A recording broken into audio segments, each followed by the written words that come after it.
Exames médicos são essenciais para o sistema de saúde moderno. Eles nos permitem saber com certo grau de certeza se nós temos ou não temos alguma doença, e dessa forma orientar o nosso tratamento e comportamento em geral. No entanto, nenhum teste é perfeito, e por isso precisamos saber quando podemos confiar em um teste e quando não. Vamos assumir que uma nova doença causada por bactérias foi recentemente identificada. Um grupo de pesquisadores percebeu que o número de neutrófilos no sangue aumenta quando a pessoa é infectada por essa bactéria. Tendo isso em vista, eles decidiram fazer um teste diagnóstico baseado na concentração de neutrófilos no sangue do paciente. Idealmente, esse teste sempre daria o resultado certo quando usado. Mas isso raramente acontece no mundo real. Uma série de erros pode comprometer a validade do teste. Vamos voltar para a nossa doença. A população infectada com a bactéria apresenta, em geral, uma concentração maior de neutrófilos do que a população saudável. Mas existem pessoas saudáveis com concentrações maiores de neutrófilos e pessoas doentes com concentrações menores de neutrófilos. Dessa forma, existe um certo grau de sobreposição entre os dois grupos, como pode ser visto nesse gráfico. Testes diagnósticos são dicotômicos. Ou uma pessoa está doente ou ela não está.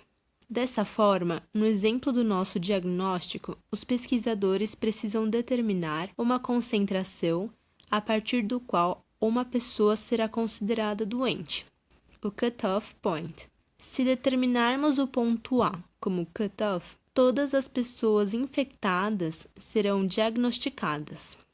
Mas um grande número de pessoas sadias também será diagnosticado como doente. Elas serão falsos positivos. Ao mesmo tempo, se escolhermos o ponto B como cutoff, não teremos falsos positivos, mas parte das pessoas infectadas não serão diagnosticadas. O exame terá um resultado falso negativo.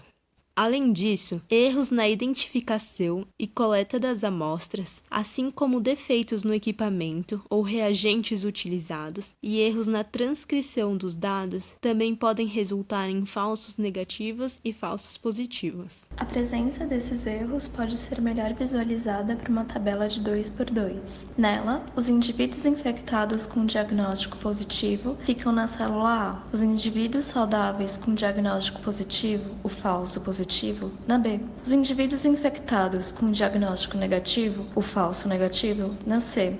E os indivíduos saudáveis com diagnóstico negativo, na D. A partir dessa tabela, podemos determinar a sensibilidade, isso é, a capacidade do teste de identificar corretamente os indivíduos que possuem a doença e a especificidade, a capacidade do teste de identificar corretamente os indivíduos que não possuem a doença. Para se calcular essa sensibilidade, nós dividimos os casos a célula A pela célula A mais C, ou seja, a proporção de pessoas com doença que foram diagnosticadas positivamente entre todas as pessoas doentes.